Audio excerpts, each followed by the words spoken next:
बहन भाइयों को नमस्कार।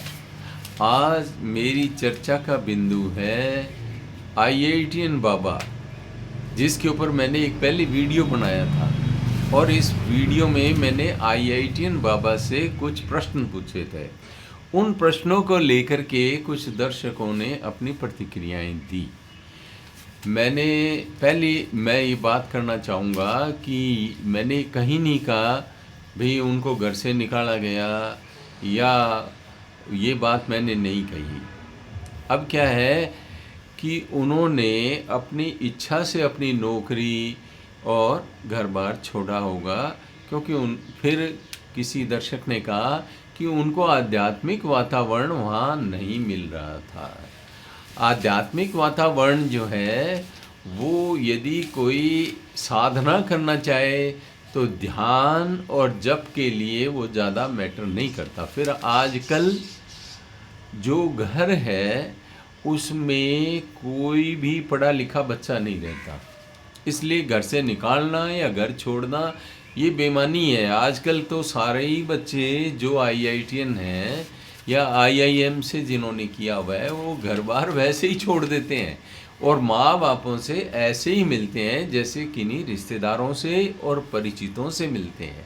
तो इसलिए उनको निकालने का मतलब ही नहीं, वो अपने आप में एक इंडिपेंडेंट व्यक्ति हैं। और अब क्योंकि उन्होंने इतनी अच्छी शिक्षा दीक्षा ले ली है, वो अपने पैरों पे कभी भी खड़े होने की क्षमता रखते हैं। इसलिए माँ बापों का निकालना रखना ये बात बेईमानी है। वो जो कर रहे हैं अपनी इच्छा से कर रहे हैं। उन्होंने अपने फ़ोटोग्राफी का शौक़ पूरा किया तो अपनी इच्छा से किया, अपने पैकेज वाली नौकरी को छोड़ा तो अपनी इच्छा से किया। कौन रोक सकता है किसी को? कौन से माँ बापों का बंधन रहता है? आजकल तो बड़े बड़े शहरों में माँ बाप अकेले रहते हैं और बच्चे रहते हैं बाहर। तो निकाल लें और अपने आप ये मानो कि वो जो कर रहे हैं अपनी इच्छा से कर रहे हैं। तो मैंने कभी नहीं कहा। अब घर का वातावरण, मैं घर में रह के थोड़ी उन्होंने साधना करनी थी, वैसे भी नौकरी पे जाते तो बाहर ही जाते। अब भी वो घूम रहे हैं तो बाहर ही घूम रहे हैं, और वरना वो क्या है कि जो पैकेज होता है उससे जन सेवा करते और अपने छोटी मोटी ज़रूरतें वो कर सकते थे। फिर क्या है कि कुछ ने ये कहा कि जिन्होंने ये साइंस के लेंस से देख रहे हैं। आप मुझे ये बताएं कि जो देखना है वो किसी चीज़ को ही तो देखोगे, दृश्य को देखोगे, एक को देखोगे, अनेक को देखोगे, संसार को देखोगे, बाहरी चीज़ को ही तो देखोगे। लेंस से देखो, बिना लेंस के देखो तो बाहरी चीज़ को ही देखोगे, तो आपने अंदर तो नहीं देखा ना। आप जब साइंस जो पढ़ा हुआ व्यक्ति होता है उसकी एक दिक्कत ये होती है कि वो बहुत ज़्यादा तो एनालिटिकल हो जाता है, और एनालिटिक हो जाना अच्छी बात है, चलो वितर्क क्षमता है, परंतु वो हर चीज़ को एक ऑब्जेक्ट की तरह देखने लगता है। वो आत्मा को परख नली में डाल के देखना चाहता है, लेंस से आत्मा को देखना चाहता है। आप ये बताइए, जो जितने भी मेरे ये बात सुनने वाले हैं वो ये बताइए, क्या आत्मा को किसी परख नली में या किसी लेंस के माध्यम से देखा जा सकता है? उसके लिए लेंस की ज़रूरत ही नहीं है। उसमें तो आत्म साक्षात्कार की ज़रूरत है। उसके लिए ज़रूरत है प्रत्यभिज्ञा की, पलटने की, खुद में पलटने की ज़रूरत है। अब क्या है कि कुछ लोगों ने ये महात्मा बुद्ध वगैरह का एग्जाम्पल दिया कि उन्होंने घर बार छोड़ दिया। ये हमें सबको पता है, उन्होंने सोती हुई अपनी पत्नी को छोड़ा था, बच्चे को छोड़ा था, ठीक है। आध्यात्मिक जो मेरी समझ है मैं उसको बता रहा हूँ। अब आप अपने हिसाब से समझ सकते हैं, ये आज़ादी है इस प्लेटफॉर्म की। यूट्यूब और अन्य सोशल मीडिया का ये फ़ायदा है कि आप अपने विचारों की अभिव्यक्ति कर सकते हैं जैसा आप ठीक समझते हैं, मर्यादा में रहते हुए। मर्यादाहीन ढंग से तो वो व्यक्तिगत मामला हो जाता है, फिर वो वार्तालाप नहीं रहती है। इसलिए आप ये बताएं कि भी कोई सोती हुई पत्नी को उन्होंने छोड़ा।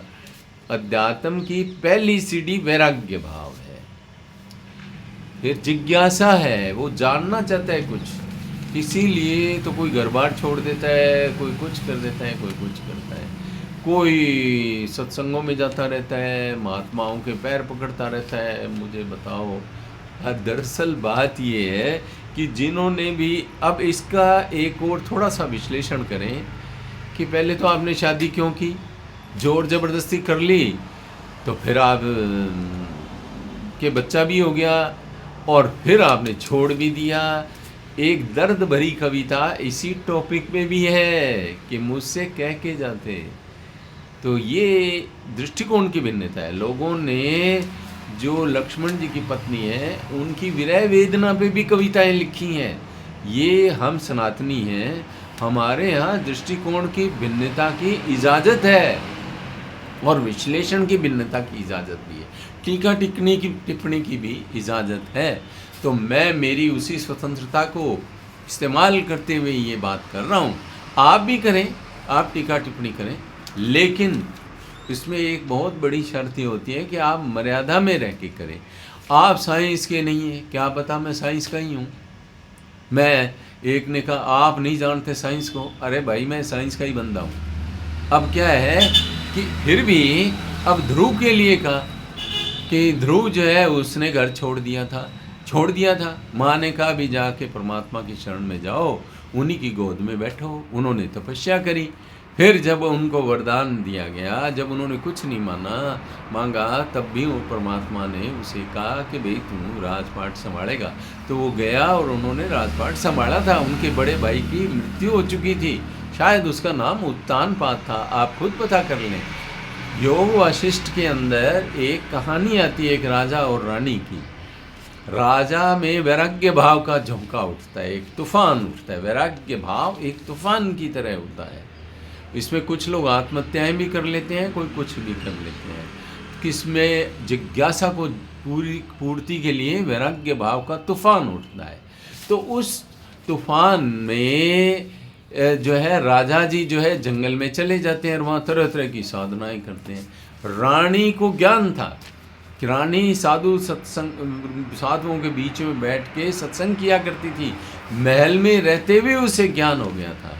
तो रानी ने सोचा ये तो उल्टे झंझट में पड़ गया, राजा जी उल्टे झंझट में पड़ गए हैं कि साधना में जा कर के वहाँ जंगल में उन्होंने पत्ते खाए, पानी पीने लग गए, कपड़े उतार के फेंक दिए, झोंपड़ी चलाने का प्रयास भी किया, वो सब बातें उन्होंने की, आत्महत्या तक करने का प्रयास किया। तो रानी भी उन पर निगाह रखी हुई थी। रानी ने समझाया कि महाराज ये आप क्या कर, महाराज नहीं, वो भेष बदल के उनसे सत्संग करती थी और उन्हें सत्संग में ये समझाया कि जो चीज़ तुम छोड़ने का प्रयास कर रहे हो वो तो प्रकृति की है, तुम्हारी इसमें कुछ भी नहीं है।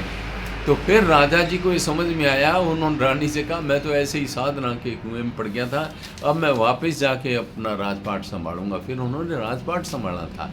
इस प्रसंग को जो शायद वो मंडूक ऋषि के पुत्र बन के गई थी, ऋषि पुत्र बन के गई थी रानी, आप योग वासिष्ठ में पढ़ लें। राजा जनक थे, राजा कृष्ण थे, राम भी राजा थे। घर बार छोड़ दें या छोड़ने और ग्रहण करने की प्रक्रिया से परे होना ही अध्यात्म है। ये नहीं है कि छोड़ने, मैं छोड़ रहा हूँ, अरे छोड़ोगे क्या? देह को छोड़ दोगे, क्या छोड़ दोगे और क्या प्राप्त कर लोगे? ये फालतू बातें हैं। इसलिए मैंने मेरी समझ से जो मैंने सत्संग किया सदगुरु से, मेरे गुरु से, सदगुरु वो वाले नहीं, मेरे गुरु से जो सत्संग किया और जो मैंने इधर उधर ग्रंथों में पढ़ा, मैंने उसके आधार पे कहा है। तो इसलिए आप लोग इन चीज़ों को वेरीफाई करें और फिर कोई टिप्पणी हो, ये टिप्पणी का प्लेटफॉर्म है, आप कर सकते हैं, आप सादर आमंत्रित हैं। तो आप सबको बहुत बहुत धन्यवाद। पसंद आए तो लाइक शेयर एंड सब्सक्राइब करें।